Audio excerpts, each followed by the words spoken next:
Ce programme vous est présenté avec le soutien de Canal+ et la Caisse nationale de prévoyance sociale.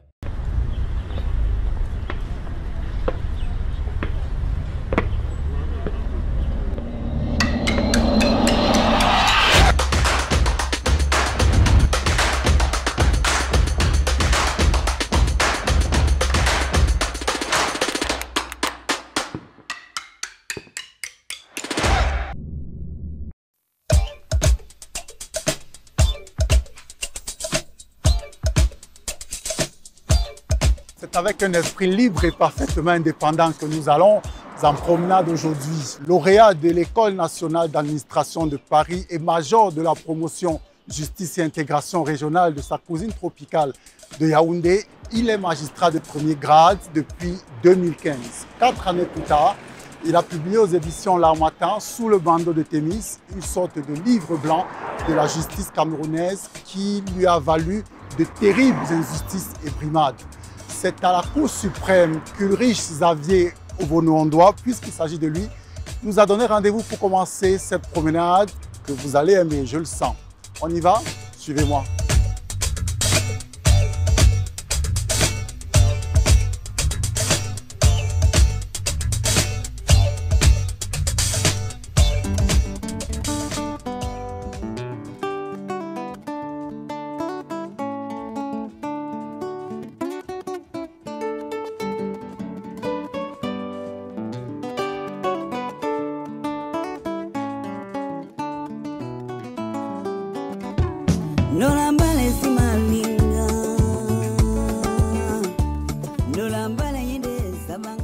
Elle est celle qui, dans la musique camerounaise, donne le plus de densité et de cohérence à l'appellation diva.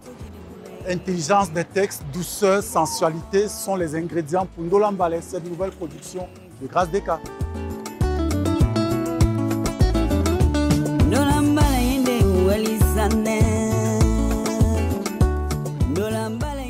C'est frais, c'est irrésistible, c'est nouveau, et oui, c'est Grâce Deka. Écoutez.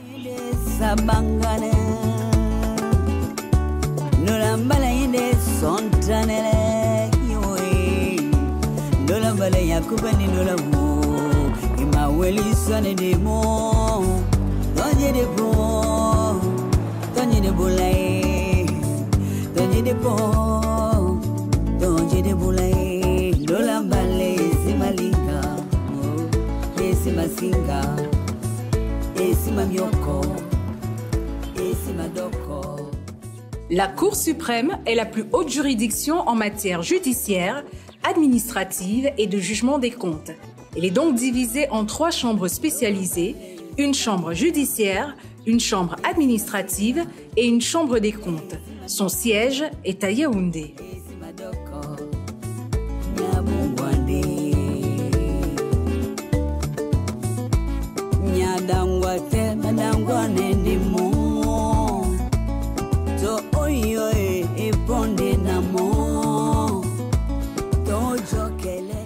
Comment ça va?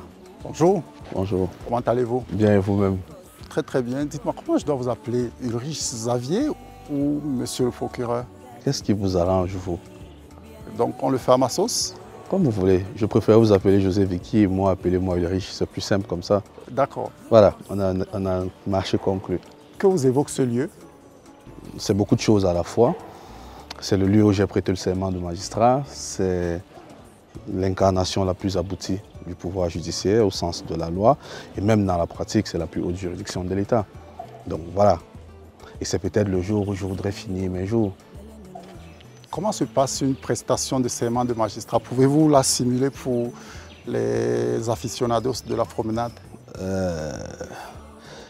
Je ne peux pas reproduire la prestation de serment parce que le serment n'est pas renouvelable. Mais je peux très bien vous dire quelle est la formule du serment. Allons-y.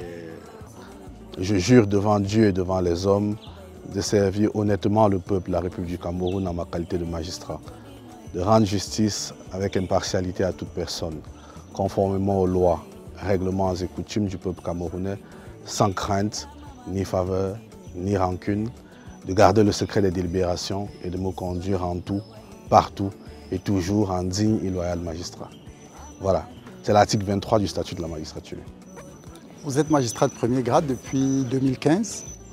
Intégré pour le compte de l'année 2014, mais ayant prêté serment en 2015. Depuis 2015, vous pensez avoir été à la hauteur de ce serment-là? J'ai essayé, mais aucune œuvre n'est pas faite. Mais j'ai essayé et je continuerai d'essayer tant que j'exercerai ce corps-là. Jusqu'ici, quels ont été les grands moments de votre carrière? La prise de service reste d'abord un grand moment. J'ai pris service en Konsamba. C'était une ville qui a une réputation bien sentie. Et puis j'ai eu des procès assez difficiles à Douala, les procès avec les militants du MRC, d'autres procès également, mais en matière civile, l'église évangélique. Il y a eu des moments qui ont été passionnants en tout cas. Je ne peux pas tous les lister, mais vous devez savoir que derrière chaque dossier de justice, il y a de grandes préoccupations humaines qui se jouent. Et ce n'est pas parce que l'actualité se penche sur un dossier que ce dossier est beaucoup plus important que les autres. En 2019, vous avez publié aux éditions L'Harmattan, sous le bandeau de Thémis, « Penser et repenser la justice, le système judiciaire camerounais ». Qu'est-ce qui vous a amené à écrire? Qu'est-ce qui vous a amené à écrire cet ouvrage? Beaucoup de choses ont été dites au sujet de cet ouvrage, y compris sur les raisons pour lesquelles j'avais écrit. Je laisse à ceux-là qui pensent savoir mieux que moi les raisons pour lesquelles j'ai écrit, je leur laisse le soin de continuer à raconter ce qu'ils racontent. Mais c'est assez simple en fait, si on doit dire les choses. Ça a commencé comme un jeu, pour être totalement honnête avec vous. Il se trouve que après mon arrivée en Konsamba et puis mon redéploiement dans la ville de Douala comme substitut procureur de la République en complément d'effectifs des collègues qui étaient malades dans cette juridiction, j'ai été admis au concours de l'ENA en France. Et donc à mon retour de l'ENA, je vais dans le bureau que j'occupais avant d'aller en France et ma collègue aînée avec qui je partage le bureau me dit que je ne peux plus occuper ce bureau-là et que je dois voir le chef pour qu'il m'indique dans quel bureau je dois m'asseoir. Ok? Je vais voir mon chef qui me dit de voir ma collègue aînée. Je revois ma collègue aînée qui me renvoie chez mon chef. Et je suis fatigué des allers-retours. Je prends ma robe, mon sac et je m'installe au secrétariat. Et je déplace une collaboratrice qui était là. Et je m'installe et comme j'avais signalé que je revenais, on m'a envoyé des dossiers à traiter. Donc je les traite là. Et un collègue qui est très choqué c'est très désagréable au secrétariat, tout le monde entre et sort, quand il faut que j'aille à l'audience, je m'habille au secrétariat et ça a duré une semaine ça. Oui. C'est comme ça qu'un collègue qui avait un peu plus d'espace dans son bureau déplace le meuble, fait de l'espace en fait, sur la table où il accueille les auteurs de justice et il m'accueille là.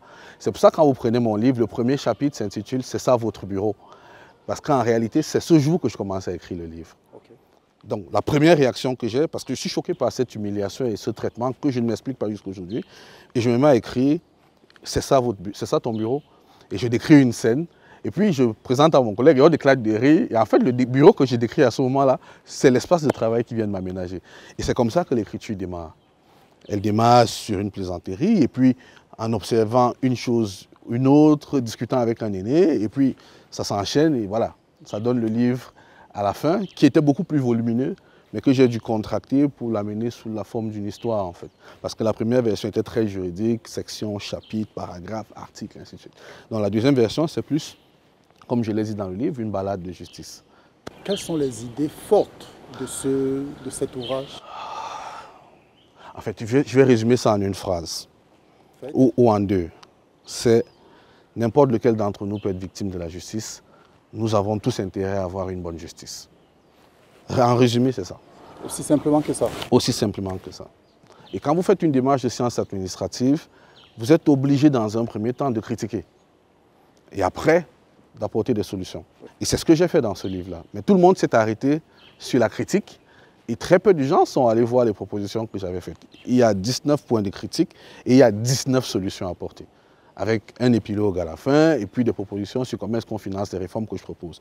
Mais toute cette partie n'intéresse pas. Justement, en parlant de critiques et de solutions, chaque fois qu'une grande affaire judiciaire défraie la chronique, vos pairs, et pas seulement, citent de manière automatique la lecture de votre ouvrage, un peu comme si c'était le parfait diagnostic de l'État, et puis une parfaite posologie ou alors une parfaite ébauche de solution. Je n'incite personne à le faire, encore heureux. S'ils le font, c'est parce qu'ils estiment que le diagnostic tel qu'il était posé n'était pas mauvais. Parce que le livre, vous devez le savoir, quand je l'ai rédigé, je l'ai fait lire à 47 magistrats. Avec des magistrats du premier grade, deuxième, troisième, quatrième, y compris des magistrats hors hiérarchie. Et j'ai par exemple le magistrat du quatrième grade qui m'a fait une note d'ajout de 12 pages. Donc, je ne peux pas dire. Et vous l'avez intégré là? Je l'ai intégré. Je l'ai intégré. Je ne peux pas dire que j'ai la paternité absolue du livre. Beaucoup de collègues ont contribué, mais globalement, je pense que le diagnostic n'était pas mauvais. Et qu'à chaque fois qu'une affaire se présente, on soit à publier cet ouvrage, ça montre que le diagnostic n'était pas mauvais. Quelles seraient les 2-3 grandes mesures pour réformer de fond en comble la justice, le système judiciaire camerounais? Pour réformer le système judiciaire camerounais, il faut beaucoup plus que 3 mesures. Mais si vous me demandez 2-3 mesures, la première mesure, ce serait ce que j'appelle réformer l'esprit de la justice. Dans l'esprit de la justice, on dit qu'il y a une justice camerounaise. Je trouve que ce n'est pas très honnête de dire ça. Il y a des systèmes de justice applicables au Cameroun, mais on n'a pas encore construit une justice camerounaise. On a un système romano-germanique qui vient de la France, qui est applicable dans 8 régions. On a un système de la common law qui vient du Royaume-Uni, donc c'est l'héritage colonial. Et ces 2 systèmes sont en fait les 2 colonnes de notre système judiciaire. Mais le système qui me paraît, moi, le plus pertinent, à partir duquel il faudrait qu'on construise la justice camerounaise, c'est le système de justice de droit coutumier. Pourquoi? Parce que c'est une justice qui parle à nos us, qui parle à nos coutumes, qui parle à qui nous sommes, et à partir de laquelle on peut construire une identité de la justice. Or, quand on va bâtir une justice à partir de ce que la France fait, de ce que l'Angleterre pense, et on vient l'appliquer au Cameroun dans un système culturel complètement différent. C'est hors sol tout ça? Tout ça est hors sol. Un exemple, quand vous avez un problème avec quelqu'un au quartier, quel est votre réflexe naturel? Vous déposez une plainte ou bien vous cherchez quelqu'un qui est proche de lui pour lui parler, pour qu'il revoie sa position? Vous faites quoi en premier? Je cherche un intermédiaire, quelqu'un qui peut faciliter. C'est ça notre système de justice. Nous sommes une société de médiation. Parce que dans notre façon de concevoir les problèmes, on pense que le problème n'est pas la fin d'une relation. Et donc, on peut avoir un problème, on a un médiateur et on poursuit notre itinéraire de vie.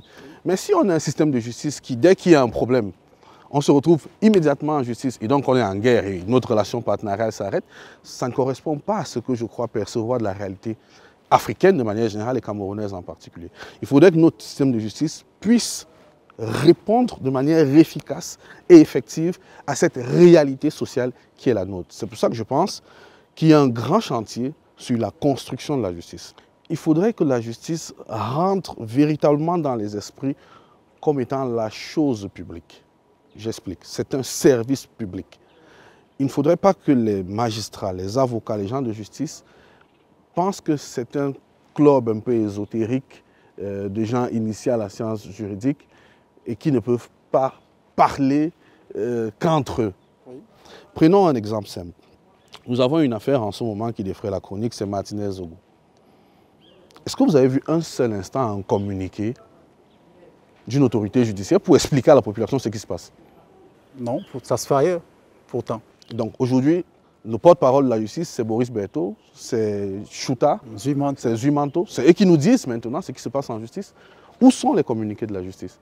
Où sont les prises de position de la justice pour expliquer aux citoyens, en fait, voilà la réalité de la situation, voilà ce que nous sommes en train de faire, sans trahir le secret de l'instruction, bien entendu, mais en donnant des brefs pour assurer les gens que cette justice-là, cette justice est la leur. Quand vous écoutez... Mais tel que vous le dites, Ulrich Xavier, tel que vous le dites, c'est la faute au système judiciaire ou c'est la faute aux hommes qui l'incarnent finalement? Qu'est-ce qui empêche concrètement le procureur en charge du dossier Martinez-Zogo de se dire, bon, il faut que je communique, que j'informe le... Je ne vais pas réfléchir en termes de faute. Je ne suis pas là pour dire telle a raison ou telle a tort. Vous dites quoi? Ce qui m'intéresse, c'est d'analyser. Ma question, c'est pourquoi ils ne le font pas, alors que la loi permet qu'ils le fassent? C'est également ma question. Bon. Pourquoi ils ne le font pas? Mais parce qu'ils sont dans un système avec une chape de plomb où chacun, pour dire une chose, a besoin du parapluie pour parler. S'il n'a pas de parapluie, il ne fait rien. Mais pourquoi il a besoin d'avoir un parapluie? Qui lui a dit que pour parler, il faut d'abord avoir un parapluie? Qui lui a inoculé ce venin-là qu'il ne peut pas prendre de responsabilité sans se référer à la hiérarchie. Parce que dans le compte rendu, il y a deux façons de faire le compte rendu. Il y a la première façon, celle que je préfère, qui est de dire « j'ai fait ceci, je vous rends compte de ce que j'ai fait ». Et il y a l'autre qui est de dire « je me propose de faire telle chose, mais j'attends que vous me donniez l'ordre de faire ce que je me propose de faire ». C'est très compliqué tout ça. Et du coup, on a une désinformation sur tout ce qui se passe en justice qui est monumentale. Vous pensez que vous pouvez aller en route et poser une question à quelqu'un sur 1% en justice, il vous répond, mais ils n'en savent rien. Parce que personne ne leur dit rien. Et s'ils se mettent à en parler, ce sera ce que les gens ont dit sur les réseaux sociaux, et ce sera ça la vérité, malheureusement. La deuxième réforme, c'est la réforme de l'indépendance de la justice. Alors là, ça c'est le plus grand chantier. Et c'est le chantier qui m'attire le plus d'ennuis. Et je me retrouve encore à en parler. Vous savez, il y a deux façons de faire. Je vais un peu faire comme les magistrats, je vais essayer de me protéger. En disant, ce n'est pas moi qui le dis, c'est le gouvernement même qui le dit. Quand vous prenez la stratégie nationale de développement, il est écrit, je pense, à la page 95 de la version produite par le MINEPAT, qui est le porteur du projet. Le gouvernement lui-même dit qu'il faut passer d'une indépendance institutionnelle à une indépendance fonctionnelle. Il va plus loin. Il dit qu'il faut assurer une bonne rémunération des magistrats et une prévisibilité de leur carrière, et il ajoute, en systématisant le passage en grade du magistrat. L'indépendance, du point de vue institutionnel, pose d'abord un problème. Quand vous voyez l'Assemblée nationale, quand le président de l'Assemblée nationale veut nommer son secrétaire général, il s'adresse à son bureau. Oui. Lui, là, le premier président de la Cour suprême, il n'est même pas membre du Conseil supérieur de la magistrature. Le Conseil supérieur de la magistrature, le président, c'est le chef de l'État, qui est le patron de l'exécutif. Le vice-président, vous savez qui c'est?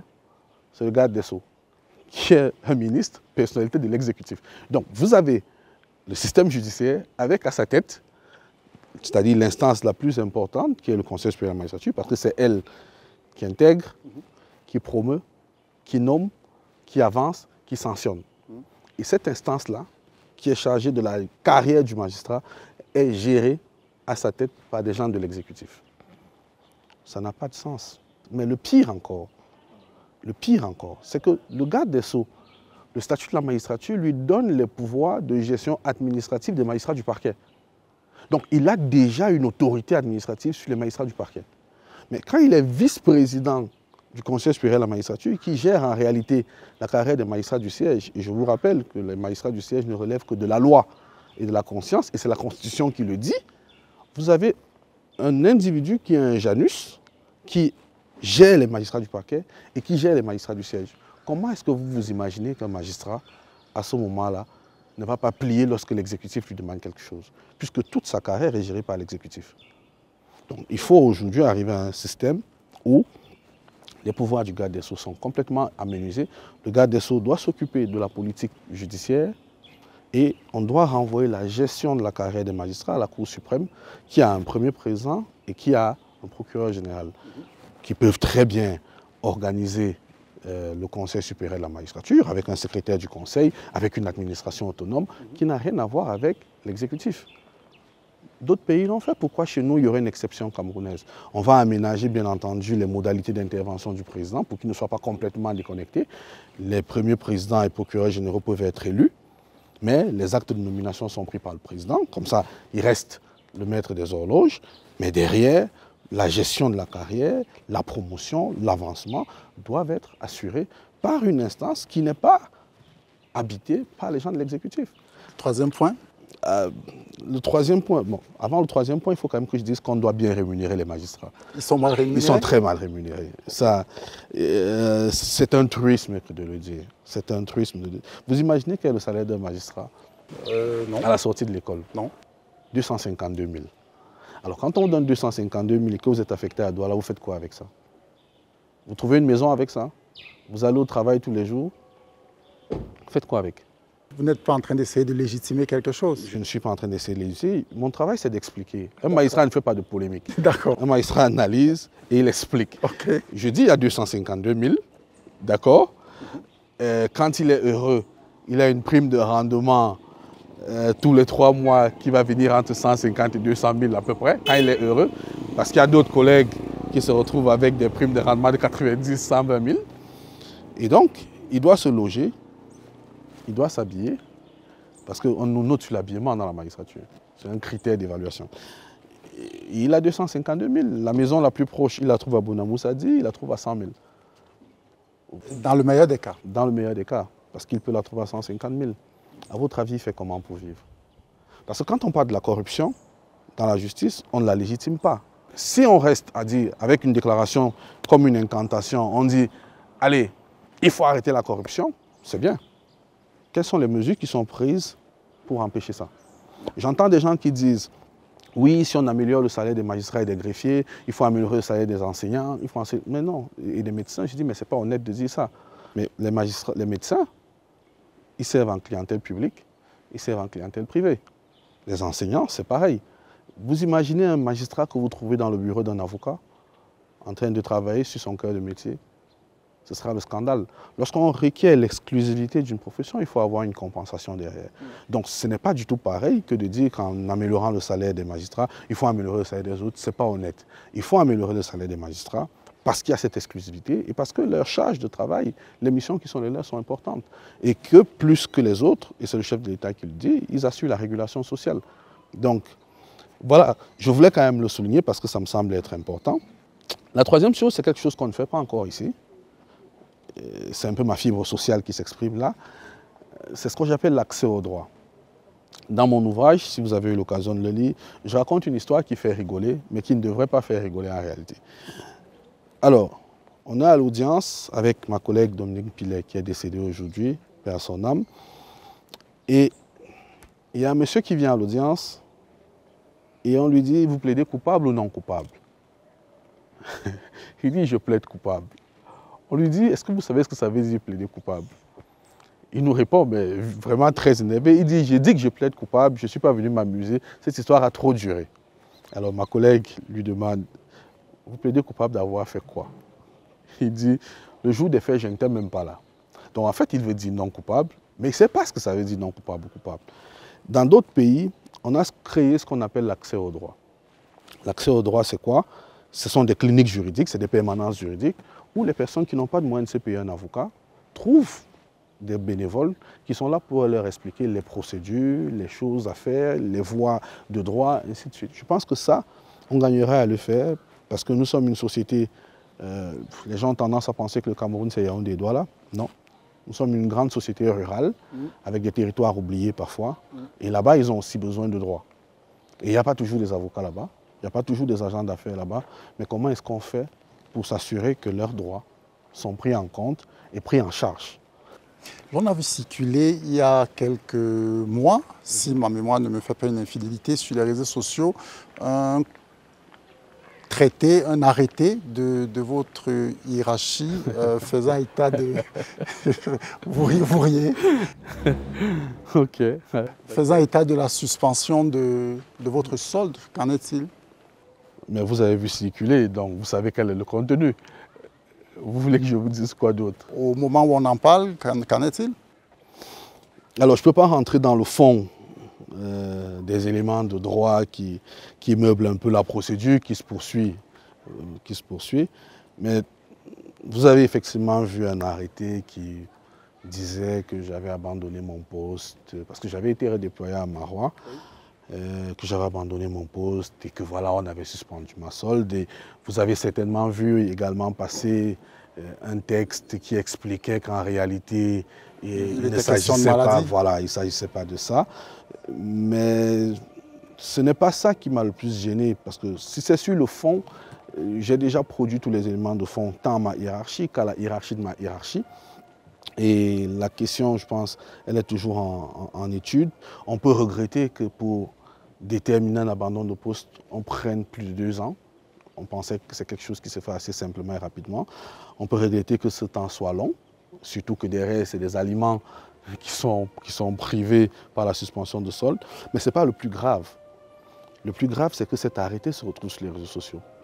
C'est ça le plus grave. Oui, mais avant qu'on arrive à cet arrêté qui s'est retrouvé sur les réseaux sociaux, votre solde est rétabli ou pas? Non, elle ne l'est pas. Je vous ai dit que depuis combien d'années? 3 ans? Bientôt, pas 3 ans encore, mais un peu plus que 24 mois quand même. Je pense qu'on a 26, 27, 28 mois par là. J'ai arrêté de compter. Vous n'avez visiblement pas l'air de tirer le diable par la queue. Vous faites comment pour vivre alors? Il faut faire confiance à la grâce de Dieu, mon cher. Faites confiance à la grâce de Dieu. La grâce de Dieu ne fait pas bouillir la marmite, Ulrich Xavier. Si. Ah oui? Il faut avoir la foi. Il faut avoir la foi. Elle est capable de plein de choses, croyez-moi.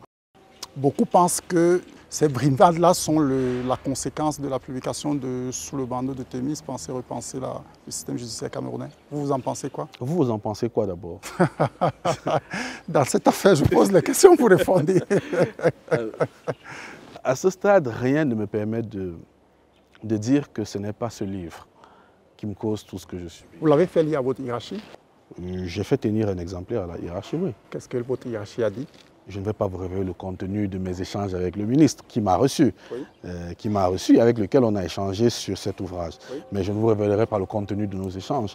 Mais je suis quand même convaincu que la situation que je traverse est liée à la publication du livre. J'ai des éléments, je ne vais pas en parler. Le but de l'émission, ce n'est pas de discuter de ma poursuite disciplinaire, qui est toujours pendante, qui est en cours, mais je suis convaincu que le livre a un lien. Je suis convaincu. Vous voulez que j'appelle le garde des Sceaux? Appelez-le. Peut-être que par vous, ma solution va se régler. Donc, si vous avez son numéro, et s'il a un portable, appelez-le. Ok. J'attends.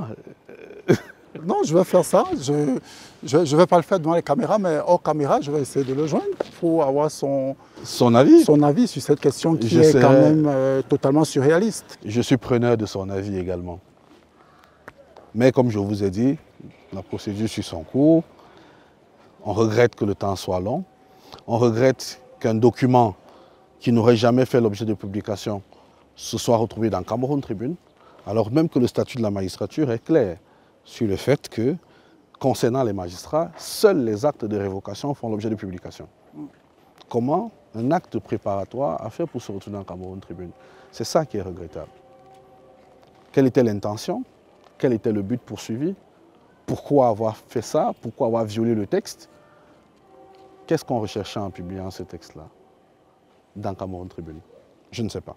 Et j'ai été notifié par voie des réseaux sociaux. Vous imaginez? Je n'ai jamais reçu de notification jusqu'à aujourd'hui. Voilà. Vous êtes soutenu, entre guillemets, par certains de vos collègues dans la même tranche d'âge que vous? Je ne souhaite pas savoir si je suis soutenu ou pas parce que je ne fais pas ce que je fais ou je ne dis pas ce que je dis pour être soutenu. Ce que je constate, c'est qu'il y a un corps qui va mal. Je l'analyse du point de vue de ces textes et je dis ce que je pense. Avec ceci que je dis que je peux me tromper. Et si je me trompe, et c'est pour ça que je fais lire le livre aux gens avant sa parution, si je me trompe, que je sois corrigé. Et qu'on me dise, tu t'es trompé ici. Vous ne souhaitez pas savoir, mais moi je veux que vous sachiez quand même. Ulrich, c'est quelqu'un d'une extrême correction.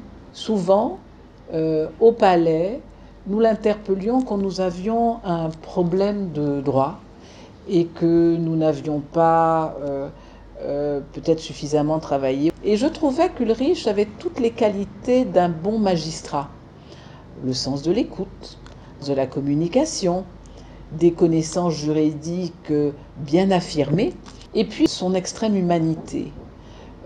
Au-delà du magistrat et de son confort intellectuel, il aime l'autre, il aime l'humain, et on le ressent très vite chez lui, malgré les difficultés. C'est quelqu'un aussi qui a son franc-parler, qui dit les choses telles qu'elles sont. Et j'espère qu'on finira par comprendre que son livre et son œuvre étaient salutaires. On a besoin de beaucoup de gens comme Ulrich.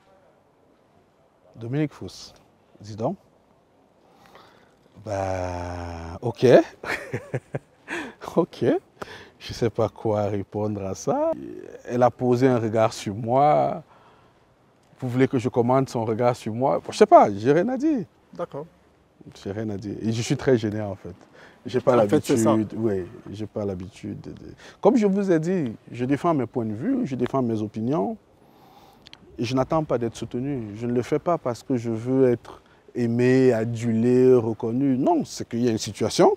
Je trouve qu'il faut en discuter et puis moi je pose le débat et puis on en discute. Ceux qui veulent discuter, on discute. Ceux qui ne veulent pas discuter, ils font comme ils font. Vous savez, un collègue un jour parlait de moi, il ne me connaissait pas. Hein. J'étais assis, il ne savait pas que c'est moi. Qu'est-ce qu'il disait? Il parlait de moi à un autre collègue aîné. Oui. Et il disait, mais le petit qui a écrit le livre là, il est prétentieux, il est pédant, il se prend pour qui, il est mal éduqué. Et l'autre collègue, très vicieux, je veux réagir, me dit non. Et il lui demande, mais est-ce que tu le connais? Il dit oui, je le connais. Il dit, mais il est comment un peu physiquement? Il se met à balbutier, il dit, mais le voilà assis.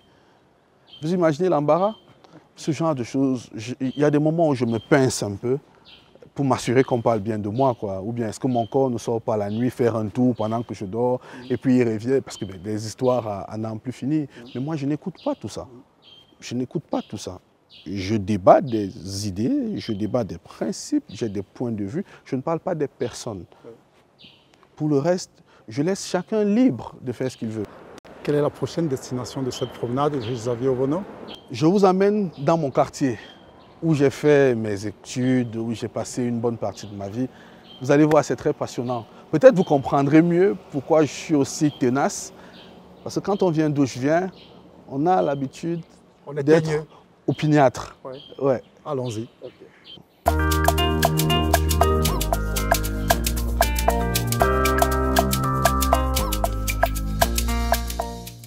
Essos est un quartier du 5e arrondissement de la ville de Yaoundé.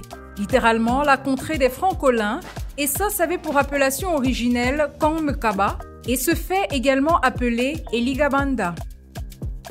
Premier arrêt, derrière Elisbar, l'un des plus célèbres débits de boissons de la capitale. Alors, c'est ici que j'ai grandi. C'était pas du tout comme ça. Hein. Ah oui, ça a beaucoup changé? Ça a beaucoup changé, mais vous voyez que c'est déjà pas top. C'est déjà pas top. Mais c'est ici que j'ai grandi. Ça s'appelle la rue Obamjaki.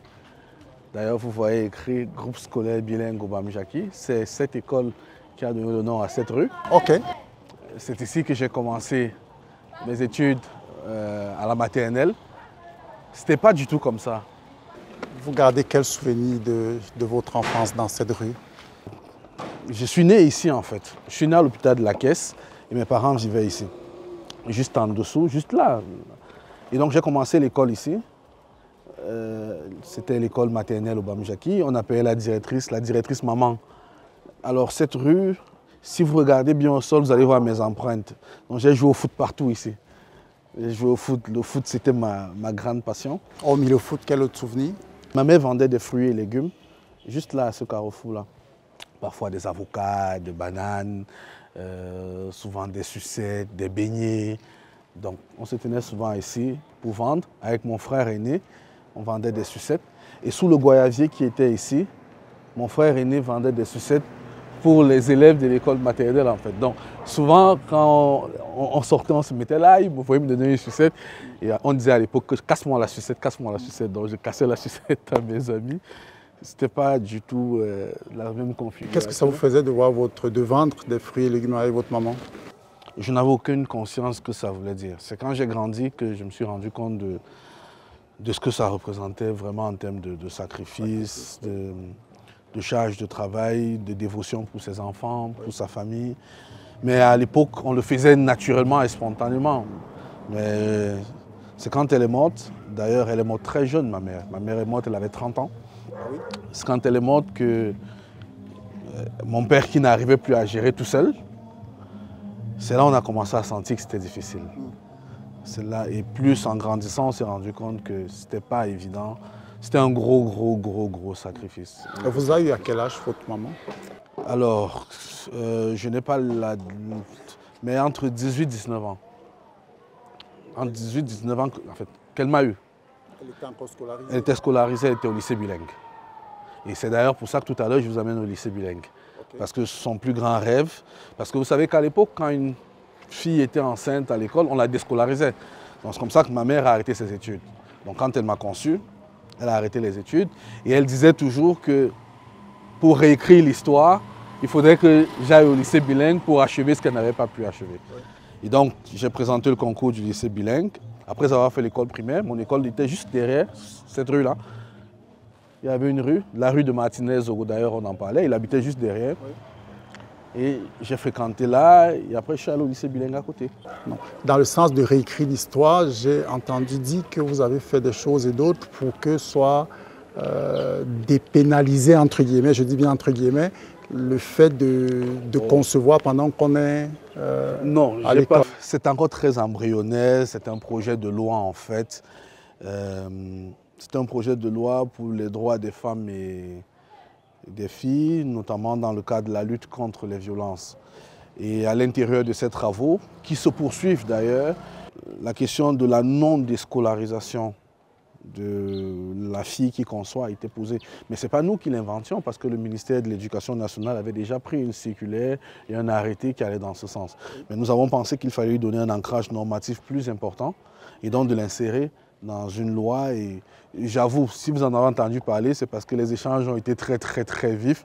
Et j'avoue que je n'ai pas pu avoir le recul nécessaire lors de ces échanges pour faire la rupture entre le projet que je défendais et la situation personnelle qui est celle de ma mère, qui vit d'une certaine manière en moi. Qu'est-ce que vous avez envie de lui dire? De là où elle est, elle vous écoutera. Vous avez envie de lui dire quoi à votre mère? Que je l'aime beaucoup. Je n'ai pas eu l'occasion de le lui dire, mais je voudrais lui dire que je l'aime beaucoup. Voilà. Avant d'aller au lycée bilingue, je vous propose de regarder quelque chose. Ulrich, au bon endroit, c'est quelqu'un, s'il faille parler de lui, c'est quelqu'un de juste, quelqu'un d'aimant, quelqu'un de bienveillant. Non, c'est quelqu'un de vrai, quelqu'un de loyal. Lorsqu'il faut prendre position, donc il sait exactement ce qu'il y a lieu de faire quand il faut faire, parce que ça c'est une autre qualité.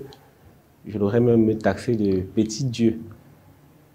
Mais bon, vu qu'il n'y a pas de Dieu sur terre, mais pour moi, c'est quand même un Dieu sur terre. Ulrich, on t'appelle affectueusement. Bon, je ne vais pas dévoiler ton petit nom ici. Ça a intérêt. Mais reste comme tu es. C'est comme ça que nous on t'aime. Continue de rester comme tu es. Toujours pas de réaction? Ça, c'est mon premier fils, en fait. C'est mon petit frère.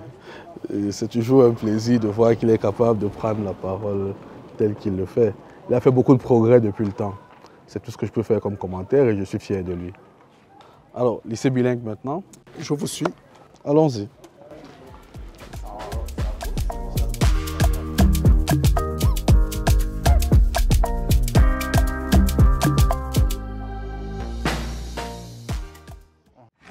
Et si on arrêtait de regarder la télé comme avant? Canal+ présente le décodeur connecté. Un concentré de technologie pour une nouvelle expérience. Naviguez dans une interface fluide et immersive à la découverte du meilleur de la télévision. Plus de 50 000 programmes en replay et 300 chaînes en direct pour le plaisir de toute la famille. Prenez le contrôle du direct et revenez jusqu'à 8 heures en arrière.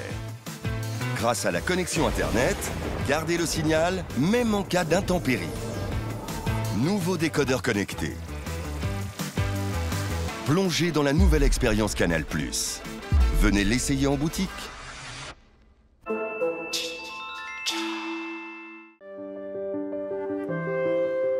Aujourd'hui, Massani, domestique de 65 ans, dont 30 au service de la famille Emlé, rentre au village pour finir ses jours. 30 ans de service et la voilà partie. Comme ça. Elle nous a très bien servi. Elle mérite d'aller se reposer maintenant. Avec quoi? Il n'a pas de revenus, il n'a pas de pension, il n'a rien. Une pension pour une bonne? Pas une bonne, papa. Une employée domestique. Et puis c'est tard. C'est peut-être tard pour elle, mais pas pour les autres. Il vous suffit juste d'aller à la CNPS, de déposer un dossier. Si vous ne voulez pas vous déplacer, vous entrez dans le site, vous tapez www.cnps.cm et vous l'enregistrez. S'il vous plaît, immatriculez vos personnels domestiques. CNPS, vous ne serez jamais seul.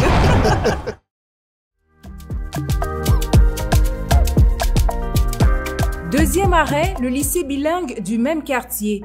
Créé en 1973, cet établissement secondaire d'enseignement général est le tout premier à promouvoir le bilinguisme dans la ville de Yaoundé.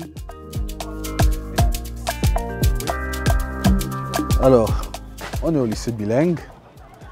Mon lycée, j'ai fait 7 ans ici. Alors, j'ai commencé à 6e au fond. En fait, c'était ça, 6e, 5e, 4e, 3e.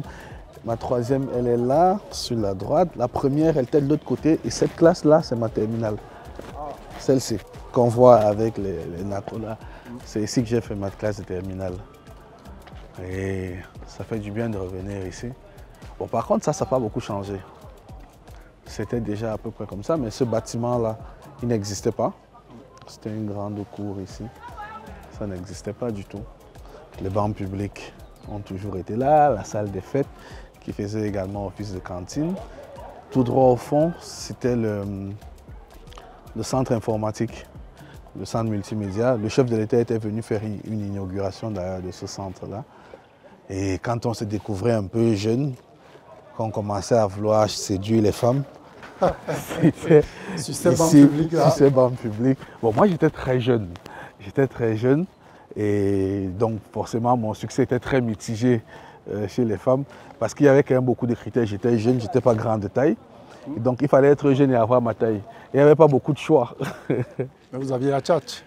Bon, ça, je pense que j'ai toujours eu ça quand même. Et vous étiez une lumière à l'école. Moi, je ne sais pas trop. C'est ce qu'on a l'habitude de dire, mais je ne sais pas trop. Donc là, c'était ma classe ici. La terminale A4 espagnole. Aujourd'hui, qu'est-ce qu'ils ont mis? Form 4 and Form 2. Il faut savoir, c'est Form 4 ou Form 2, mais bon.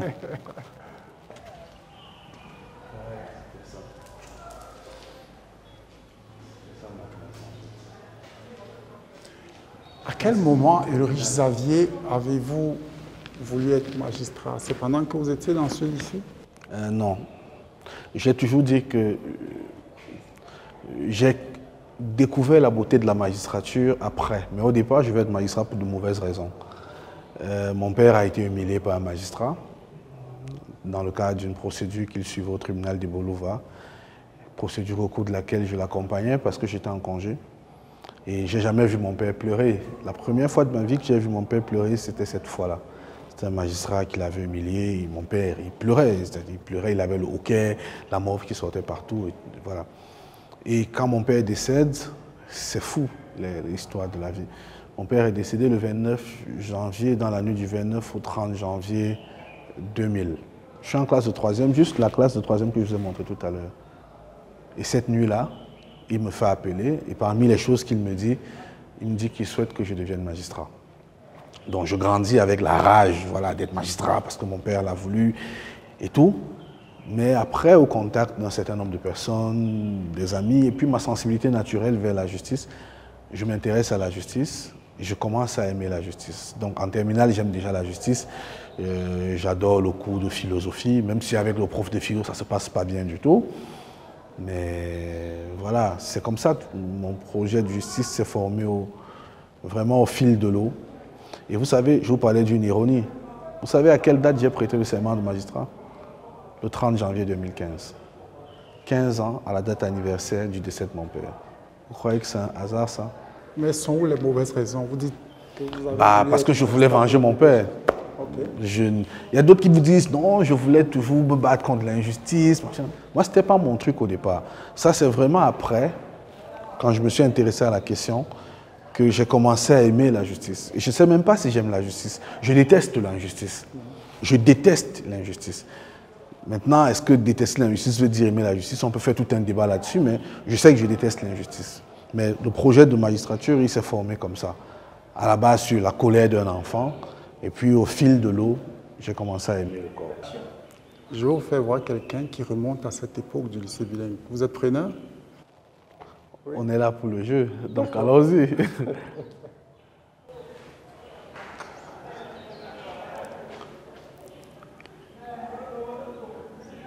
Si je me permets de résumer le Xavier, je dirais 5 choses.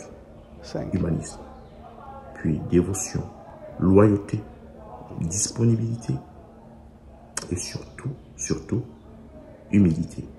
Ulrich est par ailleurs, et les faits parlent d'eux-mêmes, quelqu'un qui a une très haute idée du Cameroun. À tel point que je suis prêt à parier que le sang qui coule dans ses veines n'est pas rouge, mais vert ou jaune. Castro est quelqu'un de formidable et la vie saura te récompenser comme toujours. Bien à toi, mon frère. C'est quoi ce petit nom, Castro? C'est mon petit nom. C'est le petit nom que mon petit frère ne voulait pas prononcer tout à l'heure. Ok. C'est le premier nom que j'ai eu dans ma vie.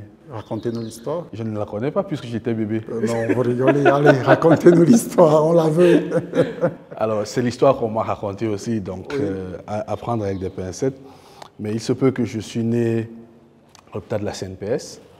Et voilà, j'étais très fatigué parce que j'avais fait plus de temps que prévu dans le ventre. Combien? Pratiquement 10 mois, au lieu de 9. Je dis encore que c'est ce qu'on m'a raconté. Et on m'a mis dans une couveuse parce que j'étais très affaibli. Et après, on m'a sorti de la couveuse, il fallait prendre ma température. On a voulu la prendre par voie anale et j'ai donné un coup de pied au thermomètre. Et le thermomètre s'est cassé. Et on a dit, ben là, ça c'est Fidel Castro. Et ce nom, il ne m'a plus jamais quitté. Quand vous arrivez dans mon village, si vous dites Ulrich, personne ne connaît. Vous pouvez dire Ovono, parce que c'est le nom de mon grand-père maternel, tout le monde connaît.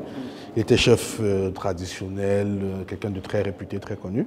Ou vous dites Castro, mais Castro, c'est sûr que tout le monde saura de qui on parle. Donc mes amis d'enfance, mes intimes, ils m'appellent tous Castro. Et c'est quoi cette histoire de sang vert ou jaune qui coule dans vos veines? Il faudra lui poser la question. Non, je vous la pose à vous. Mais moi, je ne sais pas. Vous vous défilez une fois de plus, c'est ça? Non, j'aime le Cameroun, c'est un fait. J'aime beaucoup ce pays. J'aime beaucoup le Cameroun. Je ne sais pas nommer cet amour-là. Je ne sais pas le nommer, je ne sais pas mettre des mots dessus. J'aime profondément le Cameroun parce que je trouve que c'est un très beau pays. Et je trouve que c'est un pays qui a un immense potentiel. Et je trouve les Camerounais fabuleux. Et quand je sors du Cameroun, après 2 semaines, je ne me sens plus bien, quoi. Et quand j'atterris en Simalène ou à Douala, je ne peux pas raconter. Il y avait un texte qu'on nous faisait lire à l'école primaire. Ici, je suis chez moi. Je suis vraiment chez moi. L'herbe que je foule reconnaît mes pas, les oiseaux. Je ne sais plus exactement. L'auteur, c'était J.L. Ndokmo. Je n'ai jamais su à quoi correspondait J.L., si c'est José, Lucien. On disait J.L. Ndokmo. Il dit les oiseaux me saluent au passage, les chiens remuent la queue en signe de reconnaissance. C'est vraiment ça, c'est-à-dire que le Cameroun, c'est ça. Je suis chez moi ici. Et je ne pense pas que je puisse me sentir à l'aise qu'ici. Voilà. Où nous mène cette promenade maintenant? Alors, puisque nous sommes en promenade, je vous amène dans un de mes endroits secrets. Il y en a plusieurs? Oui, il y en a plusieurs. Mais il y en a un à Yaoundé. Okay. Donc, comme nous sommes à Yaoundé, je vous amène dans mon repère secret. Ça marche.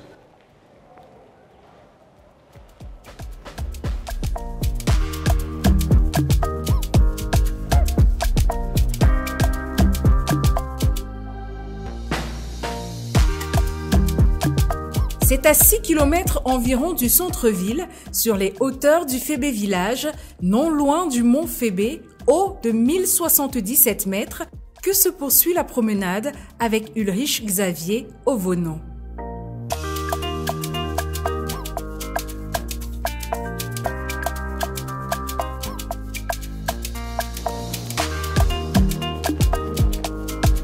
La vue est... On a Yaoundé en fait.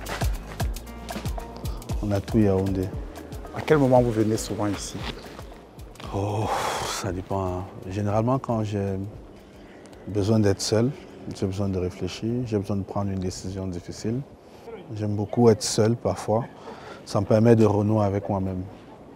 Et donc la solitude du magistrat, vous connaissez? Ah ouais. Vous savez, c'est pas plaisant d'être magistrat. Des gens viennent à vous, ils se dénudent devant vous. Ils vous parlent de leur intimité, ils vous parlent de leurs problèmes. Ils vous parlent de ce qu'ils ne peuvent pas dire dehors. Et ils se livrent à vous parce qu'ils n'ont plus d'autre choix. Et vous devez travailler à leur redonner la dignité.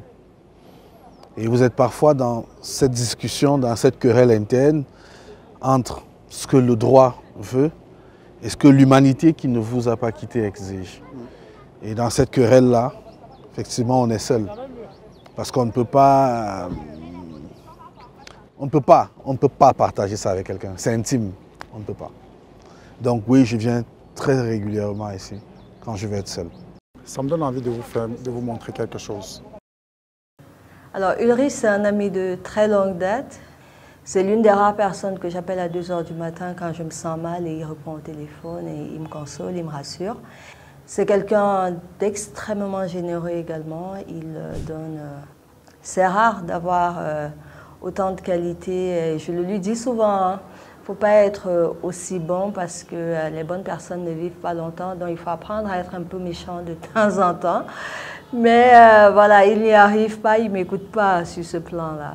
Il est celui qui nous fait vraiment rêver et qui nous donne espoir même quand on pense que c'est compliqué. Il croit également aux hommes que nous avons et au potentiel que nous avons. Quand on discute avec lui, on en sort toujours grandi. Pour finir, Ulrich, tu n'as pas oublié quand même tout ce que tu m'as promis par rapport au groupe. Et là, je compte sur toi pour que tout ça se mette en place. Voilà. Qu'est-ce que vous lui avez promis par rapport au groupe? Il faut laisser cette histoire où elle est. Non. Vous n'allez pas vous échapper tout le temps comme ça. Qu'est-ce que vous lui avez promis à Djenabou? C'est pas un groupe déjà, il faut bien écouter ce qu'il est. D'accord, c'est quoi alors? Alors on est parti sur une discussion un jour, mais une discussion complètement débile. Hein. Ouais. Et on s'est rendu compte qu'il y avait un arrêté qui avait sorti une quarantaine, une centaine de partis politiques. Et on a dit qu'on va créer un parti politique qui va s'appeler VROP. Et donc, c'est ça en fait. Et on est parti sur des délires, on a rigolé, tout ça. Voilà. Il n'y a rien de sérieux derrière, c'est juste une plaisanterie entre amis. Il est prévu que vous appreniez à être méchant parce qu'elle disait qu'elle vous... Vous pensez que je ne le suis pas? Qu'elle vous dit avec insistance d'apprendre à être méchant? Je fais quand même métier où j'enferme les gens. Vous pensez qu'on peut enfermer des gens si on n'est pas un peu méchant? Oui, bien sûr. Oui, mais bon, vous savez, mon père m'a dit... Mon père, il me parlait comme s'il savait qu'il allait mourir. On ne parle pas comme ça à un enfant, en fait. Le premier livre que mon père me donne à lire, j'ai 9 ans, c'est Candide de Voltaire. Est-ce qu'on lit Voltaire quand on a 9 ans? On ne lit pas Voltaire quand on a 9 ans. Il me dit, il faut me dire ce que tu as retenu de ces livres-là. Et je l'ai relu beaucoup plus tard et j'ai compris un peu ce qu'il voulait me dire. Et mon père, il me disait, et j'ai retenu ça et j'ai gardé pour moi-même. Il m'a dit, si quelqu'un te donne un coup, si tu peux l'esquiver, esquive-le. Si tu peux le bloquer, bloque-le. Si tu ne peux pas l'esquiver, si tu ne peux pas le bloquer, encaisse-le. S'il te tue, c'est ton destin. S'il ne te tue pas, tu en sortiras plus fort. Mais ne donne jamais un coup à quelqu'un. C'était ça ce que mon père m'a dit. Et c'est très difficile d'essayer de ne pas donner des coups en fait. Surtout quand on en reçoit beaucoup. Moi j'en reçois beaucoup, j'en reçois énormément. Mais donner un coup, c'est ce qu'il y a de plus simple en fait. Mais je suis convaincu que la violence n'entraîne que la violence. La violence n'engendre que la violence. Et donc du coup, je fais ce que je ne devrais pas faire et voilà. Je prends sur moi. J'encaisse la violence et c'est moi qui écope le coup en fait. Et c'est pour ça que je suis très sensible et que j'évite tout ce qui me met au contact de certaines émotions. Parce que j'encaisse beaucoup et je ne suis pas capable de sortir. Votre nom revient assez souvent dans les milieux féministes. Qu'est-ce qui explique ça? Effectivement, je m'implique énormément dans les associations de défense des droits des femmes. Pourquoi? Parce que je pense que c'est un sujet qui est très important. Au-delà de la question de est-ce que je suis féministe ou pas, parce que je pense que tous les hommes sont féministes, mais ils ne le savent juste pas. Je vais vous dire pourquoi je le dis. Dans le cadre du travail qu'on évoquait tout à l'heure sur l'élaboration de la loi avec Madame le ministre de la Promotion de la Femme et de la Famille, il nous a été donné de faire des concertations. Et donc je vais voir un haut responsable d'un ministère et je viens pour échanger avec ses personnels. Et il me prend d'abord, il me dit non mais Ulrich, votre histoire de défense des violences faites aux femmes, même les hommes sont victimes de violences et tout et tout. Je lui ai dit ok. Il me dit non, ça ne sert à rien, c'est un truc que les Blancs importaient. Et puis je lui ai dit, grand frère, est-ce que je peux te poser une question? Il me dit oui. Je lui ai dit alors, tu vois ta femme, ma mère là, tu vois, elle travaille à tel endroit. Alors imagine un moment que son patron, pour qu'elle soit promue, lui demande de coucher avec. Tu sais ce qu'il me répond? La femme de qui? Du coup, le paradigme a changé. Donc, on est tous féministes en réalité. Mais tout dépend du curseur, où est-ce qu'on le place et à quel moment. Et moi, je pense qu'il y a... Au Cameroun, on a un enjeu en termes de reconnaissance des droits. Pas en termes de d'existence au droit. Les droits sont bien consacrés, il n'y a pas de problème. Mais on a un problème de reconnaissance des droits et on a un problème de prise en compte globale des droits. Quand on parle de manière très scientifique, on dit une prise en charge holistique, c'est-à-dire qu'on prend l'intégralité de la question. Mais ce qu'il y a de plus simple, c'est de se dire, une femme est victime d'une violence, qu'est-ce qu'on fait? Okay, quand on a enfermé celui qui a occasionné la violence, est-ce qu'on a réglé le problème? Il y a ce qu'elle a subi, il y a la réparation, il y a psychologiquement comment est-ce qu'on la réinsère, ainsi de suite. Mais là, c'est encore à l'égard de la femme, à l'égard de la petite fille, qu'est-ce qu'on fait? Une petite fille qui a été violée. Comment est-ce qu'on répare ça sur des années, sa considération des rapports avec l'homme demain? Comment est-ce qu'on entretient aujourd'hui cette relation incestueuse entre ce qu'elle a vécu et l'incapacité qu'elle a à en parler? Parce qu'une fois qu'elle parle, on dit que non, tu es une bordel. Je parle vulgairement là, mais je nomme les choses en fait. Donc, je pense que sur la question du féminisme, il y a un besoin de prise en charge globale qui dépasse le simple cadre de punir, d'enfermer, de taper. Il faut aller bien au-delà, prendre en charge psychologiquement, prévenir surtout. Prévenir parce qu'il y a un gros travail sur l'éducation, sur la sensibilisation, sur la masculinité positive. Mais je ne suis pas en train de dire qu'il n'y a pas d'hommes qui soient victimes de violences. Mais quand on a des données comme celles de l'enquête démographique et de santé, que ce soit 2013, 2018, le plus récent est en 2018, on se rend quand même compte qu'en termes de proportion, il y a plus de femmes victimes de violences que d'hommes. Maintenant, il y a un biais certainement parce qu'on peut se dire que les hommes ont peur d'en parler. Ok, mais à ce moment, il faut libérer la parole des hommes parce que quand on fait la promotion des droits de la femme, ce n'est pas pour déséquilibrer par rapport aux droits de l'homme. Donc, c'est d'avoir une vue globale de protection et de limiter au maximum les violences, surtout dans la sphère conjugale. Il faut arrêter de laisser faire, à chaque fois de dire « non, je laisse, Dieu va s'en occuper ». Non, non, il y a des moments où Dieu va s'occuper des problèmes de la Palestine. Il faut à un moment donné qu'on puisse régler nos propres problèmes en interne. Donc, je suis très sensible à la question de la femme, des enfants, des vulnérabilités en tout cas de manière générale. Ce sont des questions qui me parlent parce que il y a ma propre histoire, certes, on était où j'ai grandi, mais il y a surtout ce que ma profession m'a permis de voir en termes de difficultés. Voilà. Donc je pense que tout le monde est féministe, vous comprenez. Ah, moi, j'en doute pas. Voilà. On a trouvé quelqu'un d'autre, on a beaucoup cherché, qui dit des choses sur vous. Je connais de Ulrich Ovono, le magistrat, qui m'a montré qu'effectivement, dans notre pays, il y a encore des magistrats qui disent le droit comme ils devraient le dire. Ensuite, le citoyen camerounais, d'une loyauté et d'une disponibilité exceptionnelle, qui est d'une humilité qu'on trouve rarement chez des esprits aussi brillants et aussi talentueux que le sien. Je suis toujours surpris qu'il ne s'intéresse pas à la chose politique parce que je pense qu'il a des atouts pour faire une brillante carrière. À toi, Ulrich, tu sais toute l'amitié, l'affection, l'admiration et le respect que j'ai pour toi, pour les combats que tu mènes. Je te demande de rester l'homme juste, droit que tu es et de ne pas baisser les bras, de ne pas baisser les chines parce que la nation camerounaise a besoin des gens comme toi. Carrément la nation. C'est trop fort. Et il dit autre chose pour Maël, qu'il ne comprend pas pourquoi vous ne vous engagez pas encore en politique. C'est prévu? J'ai une conception de la politique qui est très naïve, qui est très candide. Je suis le premier à le reconnaître. J'ai beaucoup lu et j'aime beaucoup Saint-Augustin. Et Saint-Augustin a une formule sur la politique qui m'a fasciné. Il dit que c'est le plus haut degré de charité.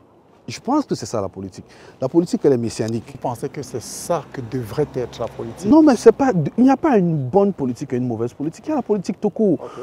Quand on dit qu'être politicien, c'est d'être un menteur, c'est d'être un hypocrite, c'est de ruser. Je ne suis pas d'accord parce que si on ruse aujourd'hui, on va ruser demain. Or, la vie politique, c'est d'améliorer le cadre de vie des gens. C'est d'améliorer les conditions de vie des gens. C'est de s'investir pour qu'il y ait du bien-être pour les autres. Je ne peux pas concevoir une politique dans laquelle il n'y a que des coups bas.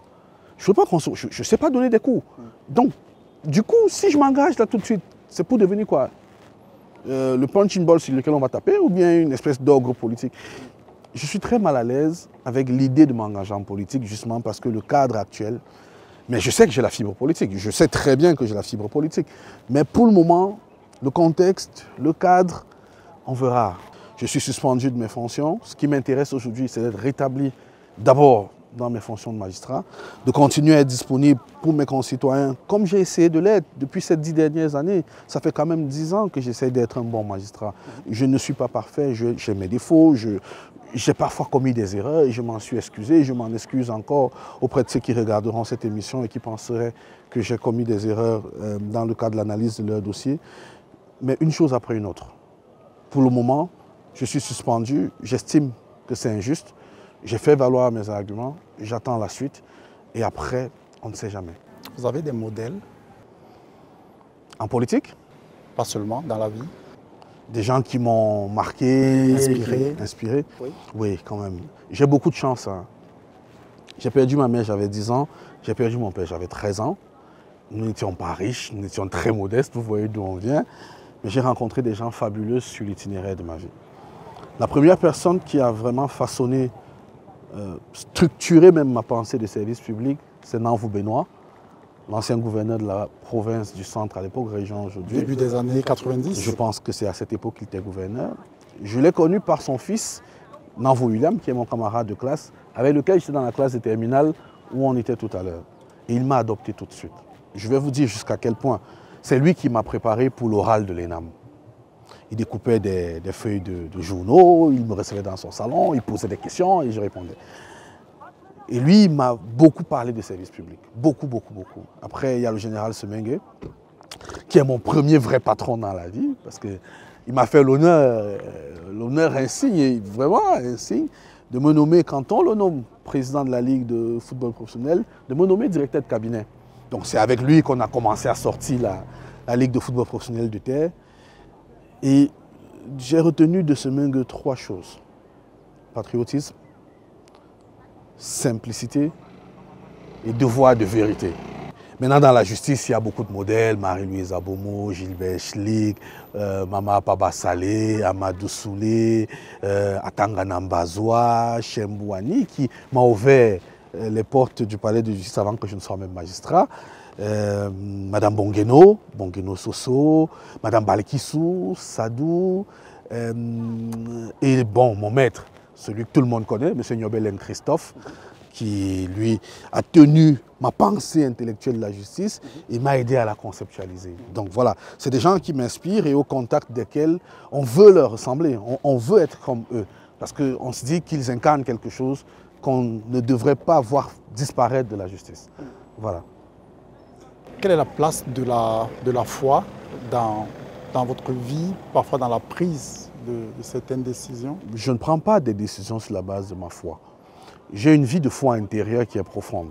J'évite totalement de raisonner à partir du religieux quand je suis dans les affaires de justice. Quand je suis dans les affaires de justice, j'ai le droit d'un côté et j'ai l'humanité de l'autre. Et j'essaye de structurer ma pensée à l'intérieur. La religion a ceci de bien qu'elle promeut un certain nombre de valeurs. Mais je n'irai jamais chercher telle disposition de l'évangile de temps pour conforter ma... Non. Attendons, regardons ça. Oui. Ovono, c'est un homme fidèle à ses promesses. Et quand il dit, il accomplit. Quand il promet, il réalise autant que ce que Dieu peut lui donner. Ovono ne recherche que la paix, l'harmonie et la justice entre les êtres. Et quand bien même quelqu'un a reçu cette injustice, Ovono fait au maximum pour que l'être injuste puisse avoir l'apaisement du cœur et de l'âme. C'est un fin psychologue, c'est un homme rigoureux, sévère, intransigeant quand il s'agit de la vie d'un être. C'est également un chrétien dans l'âme. Il est de ceux qui essayent, autant que Dieu le permet, de vivre selon les commandements. Il applique ce qui est écrit dans Matthieu chapitre 22, verset 37, où il est dit « Tu aimeras le Seigneur ton Dieu de toutes tes forces, de toute ton âme, de tout ton esprit. Et tu aimeras ton prochain comme toi-même. » Bon, moi, je ne connaissais pas Matthieu 22, je vais être honnête avec vous. Je le découpe, la référence. Je connais le texte de mémoire, de catéchèse. Mais bon, René Gaël, c'est mon camarade de classe. On marchait ensemble à pied quand on était au lycée. On se connaît depuis la 6e. Et ça m'a fait beaucoup de bien de savoir qu'il est devenu un religieux. Et depuis qu'on s'est retrouvés, voilà, on ne se quitte plus. Qu'est-ce qu'on peut vous souhaiter? Le bonheur. La santé. Et vous voyez où dans 10 ans? Je ne sais déjà pas ce qui va m'arriver tout à l'heure, mais dans 10 ans, j'aimerais être quelque part où je suis utile pour mes compatriotes. Je vous offre un cadeau, vous aimez les cadeaux? Oui. Qui n'aime pas les cadeaux? Ah, je ne sais pas. Vous voyez que là, il tombe du ciel. Ouais. L'émission est bénie. Ah. Merci. Qu'est-ce que c'est? Je ne sais pas, découvrez. En direct? Oui. Je vous tiens ça. Un livre. Et voilà. Ah, Ahmad Mana. Alors, ok. Très bon choix. Très bon choix. Je voulais le lire. Merci. Merci Ulrich Xavier de nous avoir mené en promenade avec vous. Tout le plaisir est pour moi, José Vicky. Bon courage. Merci. À bientôt. Merci de nous avoir suivis. Si vous venez de nous retrouver, cette promenade est maintenant terminée, mais vous pouvez la revoir, ainsi que toutes les précédentes sur nos différentes plateformes digitales et bien évidemment grâce à l'application Canal+. Rendez-vous le mois prochain sur la même chaîne, à la même heure, pour une nouvelle promenade qui, elle aussi, vous connaissez la formule, vous fera aimer la télé. Salut! Ce programme vous a été présenté avec le soutien de Canal+ et de la Caisse nationale de prévoyance sociale.